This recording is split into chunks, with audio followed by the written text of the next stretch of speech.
नमस्कार दोस्तों, तूलिका दर्शन चैनल के आज के अंक में हम बात करेंगे समकालीन भारतीय चित्रकार तैयब मेहता जी की। और आज हम जानेंगे तैयब मेहता जी के उन कलात्मक तथ्यों के बारे में। तो शुरू करते हैं आज का वीडियो।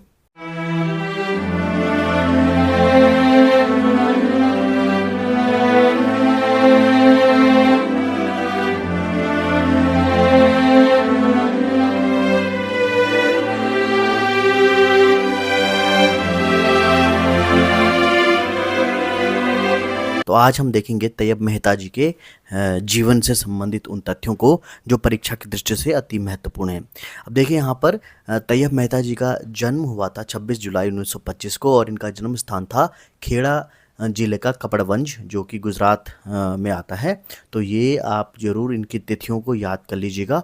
और इनका निधन 2 जुलाई 2009 को हुआ था। तो ये जो फैक्ट है जन्म और निधन का और जन्म स्थान का, इसको ज़रूर आप नोटिस कीजिएगा। इसके बाद अगर हम देखें तो तैयब मेहता जी का जो विवाह हुआ था श्रीमती सकीना से हुआ था और इनके एक पुत्र और एक पुत्री भी है। तो पुत्र का नाम है यूसुफ और पुत्री का नाम है शिवानी। तो यहाँ पर आप देख रहे होंगे तैयब मेहता जी, उनकी पुत्री और उनकी जो पत्नी है उनका चित्र यहाँ पर दिखाई दे रहा होगा आपको। इनके अगर व्यक्तिगत तथ्यों की बात करें तो इनके पिता के कई सिनेमा घर थे और फिल्म जगत के लोगों का इनके घर आना जाना था। वहीं से तैयब जी को सिनेमा का व्यवहारिक ज्ञान भी था। तो देखिए यहाँ पर इनके जो पिताजी थे धनाढ्य वर्ग से आते थे और इनके जो मुंबई शहर है वहाँ पर कई सारे सिनेमा घर थे और जो फिल्म जगत के लोग थे वो उनके घर में आते जाते थे। और तैयब जी को सिनेमा का व्यवहारिक ज्ञान भी था। तैयब जी ने फिल्म एडिटिंग का विधिवत कोर्स प्राप्त करके मुंबई की कई फिल्म लेबोरेटरी में काम भी किया था। तो देखिए यहाँ पर तैयब मेहता जी का जो सिनेमा से जुड़ाव था वो इनके पिता के सिनेमाघर होने के कारण ही था और उनके घर में कई सारे फिल्मी हस्तियों का आना जाना था। और इसी के चलते तैयब मेहता जी ने फिल्म एडिटिंग का जो विधिवत कोर्स भी किया था और उसके बाद मुंबई की कई फिल्म लेबोरेटरी में काम भी किया था। उनकी कलात्मकता को देखकर प्रसिद्ध कला निर्देशक मजीद साहब ने उन्हें कला की विधिवत शिक्षा लेने का परामर्श दिया। और यहाँ पर जब वे फिल्म एडिटिंग का काम कर रहे थे तो उनकी कलात्मकता को देखकर जो कला निर्देशक थे मजीद साहब, उन्होंने उनको कहा था कि आपकी जो कलात्मकता है, जो आपकी क्रिएटिविटी है वो बहुत ही अच्छी है, तो आप क्यों नहीं जो है किसी कोर्स में दाखिला लेते हैं और आप विधिवत जो है कला की शिक्षा लीजिए। तो इसके बाद तैयब जी ने 1947 में sir J school of art में प्रवेश लिया और वर्ष 1952 में कला में डिप्लोमा प्राप्त किया। अब देखिए यहाँ पर मजीद साहब के जो परामर्श से तैयब जी ने 1947 में sir J school of art में एडमिशन ले लिया और 1952 में इन्होंने यहाँ पर कला में डिप्लोमा प्राप्त कर लिया।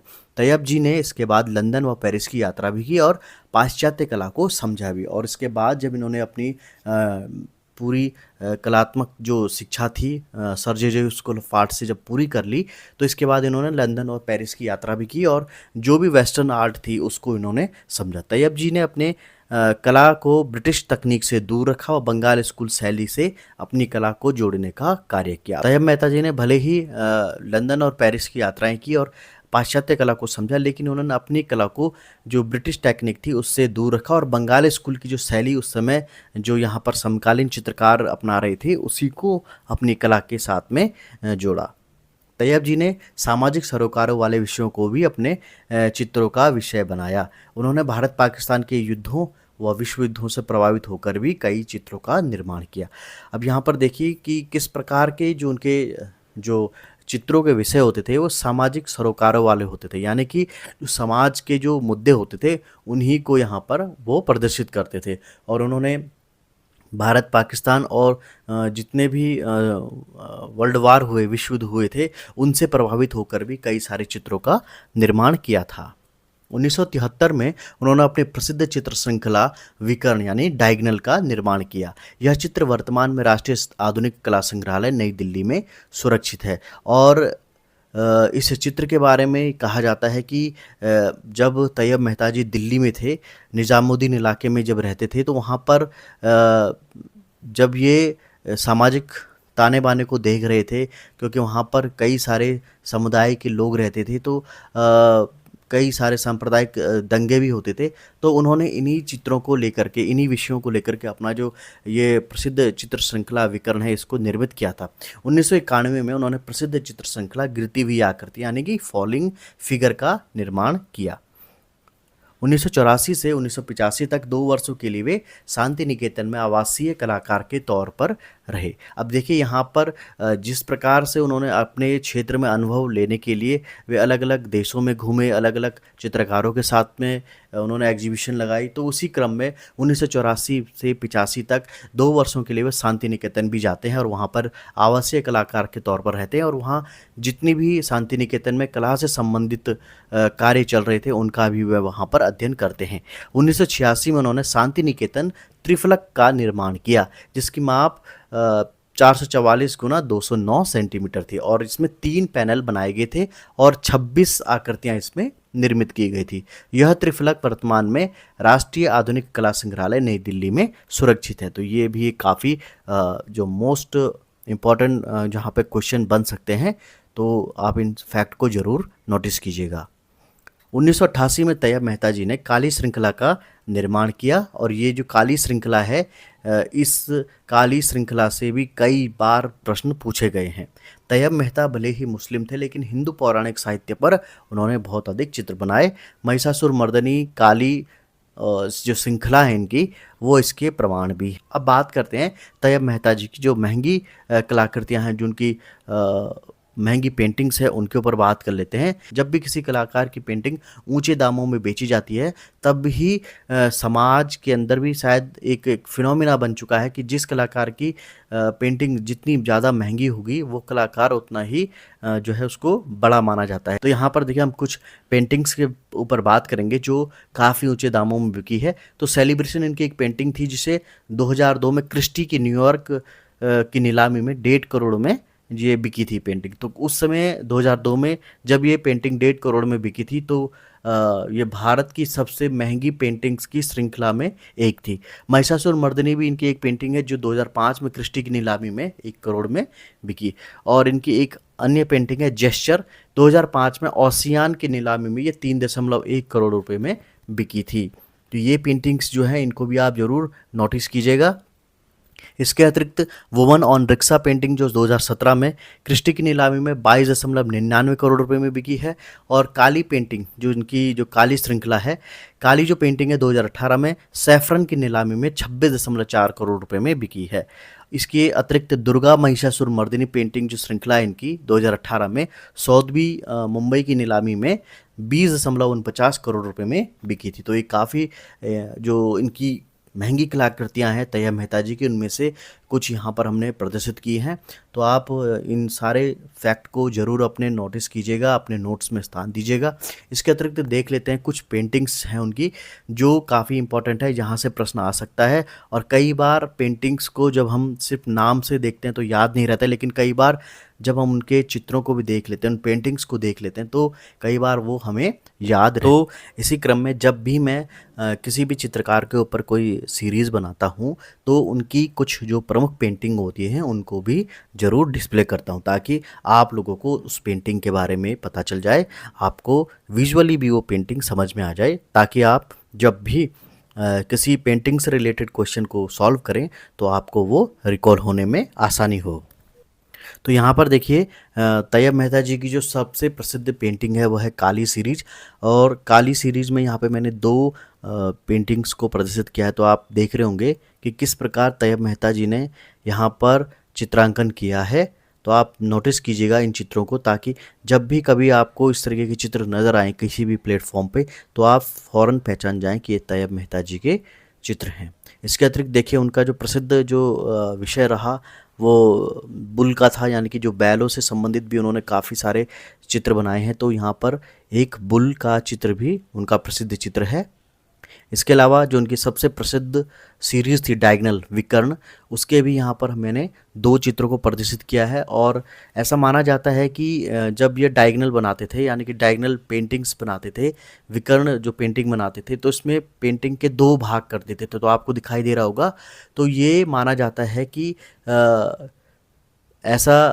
ये माना जाता है कि कहीं ना कहीं विभाजन का जो दंश था ये तैयब मेहता जी के जीवन पर भी था। और कहीं न कहीं जो संप्रदायवाद और फैला हुआ था, हिंदू मुस्लिम दंगे होते थे, तो वे चित्रों को 2 भागों में बाँट देते थे और अलग-अलग भागों पर वे अलग-अलग मनोभावों को प्रदर्शित करते थे। यहाँ पर एक अन्य चित्र है उनका बुल, तो ये भी आप देख सकते हैं कि क्योंकि उनकी बुल सीरीज़ भी थी, तो उन्होंने काफ़ी सारी जो पेंटिंग है वो बुल नाम से भी बनाई हैं। इसके अतिरिक्त अगर तैयब मेहता की जो फ़ेमस पेंटिंग्स हैं उनको भी एक बार देख लेते हैं, क्योंकि परीक्षा की दृष्टि से ये काफ़ी महत्वपूर्ण है। तो देखिए, डायगोनल, काली, ट्रस्ट बुल, महिषासुरमर्दिनी, उत्सव, फॉलिंग फिगर, बैंक में लोग, woman on rickshaw, drummer, bull, blue bird, celebration और ब्लू टॉर्सो, ये उनकी काफ़ी प्रसिद्ध पेंटिंग्स हैं और इनमें से कुछ जो है पेंटिंग की सीरीज़ भी हैं, तो आप इनको ज़रूर नोट कीजिएगा। अब बात करते हैं तैयब मेहता जी को मिले हुए सम्मानों की। तो 1988 में कालिदास सम्मान इनको दिया गया था और 2007 में पद्म विभूषण का इनको जो है अलंकरण प्रदान किया गया। तो ये आप जरूर नोटिस कीजिएगा कि जिस भी कलाकार को पद्म भूषण, पद्म विभूषण या पद्मश्री दिया जाता है, तो उसके आप सन को जरूर नोटिस कीजिएगा, कई बार ये भी पूछा जाता है। 1968 में तैयब जी को रॉकफेलर फेलोशिप मिली थी और इसी के तत्वावधान में वे जो है अमेरिका भी गए थे। 2005 में कला संस्कृति व शिक्षा का उनको दयावती मोदी फाउंडेशन अवार्ड भी प्रदान किया गया है। तो जैसे कि मैं पहले भी बता चुका हूँ कि इनके पिता के सिनेमा घर भी रहे और इनका फिल्म निर्माण से भी जुड़ाव था। तो 1970 में इन्होंने कूडल नामक एक लघु फिल्म का निर्माण भी किया था और इस फिल्म की अवधि 16 मिनट 16 सेकंड थी। इस फिल्म को उस समय फिल्म फेयर का बेस्ट क्रिटिक अवार्ड भी दिया गया था। अगर आपको ये फिल्म देखनी है तो आप यूट्यूब में जा सकते हैं, यूट्यूब में ये फिल्म आपको मिल जाएगी। 16 मिनट 16 सेकंड की फिल्म है और ये जो फिल्म थी ये इन्होंने शूट की थी दिल्ली के बूचड़ खानों में। तो आप देख सकते हैं कि किस प्रकार इन्होंने उस फिल्म में इस कथानक को दिखाया था, क्योंकि यहाँ पर भी पार्टीशन से रिलेट करके ये फिल्म बनाई गई थी। तो आप इस फिल्म को भी देख सकते हैं और फिल्म फेयर का बेस्ट क्रिटिक अवार्ड भी इस फिल्म को दिया गया है, तो ये भी आप जरूर याद कर लीजिए। तैयब मेहता जी की कला पर फ्रांसिस बेकन की कला का प्रभाव था, इसीलिए कला जगत में तैयब मेहता जी को भारत का फ्रांसिस बेकन कहा जाता है। तो ये जो उपाधि इनको दी गई है कला जगत में, तो इसको भी आप जरूर नोटिस कीजिएगा। कई बार चित्रकारों से रिलेट करती हुई उपनाम या उपाधि पूछ लिया जाता है। तो कई बार चित्रकारों से रिलेटेड उपाधियां या उपनाम भी परीक्षा में पूछ लिए जाते हैं। तो तैयब मेहता जी को भारत का फ्रांसिस बेकन कहा जाता है। इस तथ्य को आप जरूर नोटिस कर लीजिएगा। और आज के अंक का हमारा प्रश्न है, निम्न मुख्यमंत्रियों में से कौन चित्रकारी भी करते हैं? तो आपको इस प्रश्न का जवाब कमेंट में देना होगा और आपको विकल्प दिए गए हैं योगी आदित्यनाथ, ममता बनर्जी, पुष्कर धामी और मनोज यादव। तो आपको इनमें से बताना होगा कि कौन से मुख्यमंत्री चित्रकारी भी करते हैं। पिछले अंक में हमने आपसे प्रश्न पूछा था, निम्न में से किस कलाकार ने कला और दर्शन में क्योटो पुरस्कार प्राप्त किया है? और आपको विकल्प दिए गए थे सतीश गुजराल, नलिनी मलानी, मंजीत बाबा और अनुपम सूद। तो इस प्रश्न का सही जवाब है विकल्प बी, नलिनी मलानी। नलिनी मलानी जी को कला और दर्शन में क्योटो पुरस्कार 2023 में प्रदान किया गया था। और इस प्रश्न का सबसे पहले जवाब दिया है हिमांशु गुप्ता जी ने, उमाशंकर मिश्रा जी ने, नीतू सैनी जी ने, कुमारी पारुल, जगदीश रावत जी ने, धर्मेंद्र कुमार जी ने और परमंश राव जी ने। आप सभी को हार्दिक शुभकामनाएं कि आपने इस प्रश्न का सबसे सही जवाब दिया। तो आज के अंक में हमने तैयब मेहता जी के कला व्यक्तित्व को जाना और उन तथ्यों को जाना जो परीक्षा की दृष्टि से अति महत्वपूर्ण हैं। आज का अंक आपको कैसा लगा हमें कमेंट करके ज़रूर बताइएगा। साथ ही आप अपने सुझाव भी हमें कमेंट करके बता सकते हैं। तो आज के एपिसोड में इतना ही, मिलते हैं अगले अंक में। तब तक के लिए दीजिए मुझे इजाज़त। नमस्कार।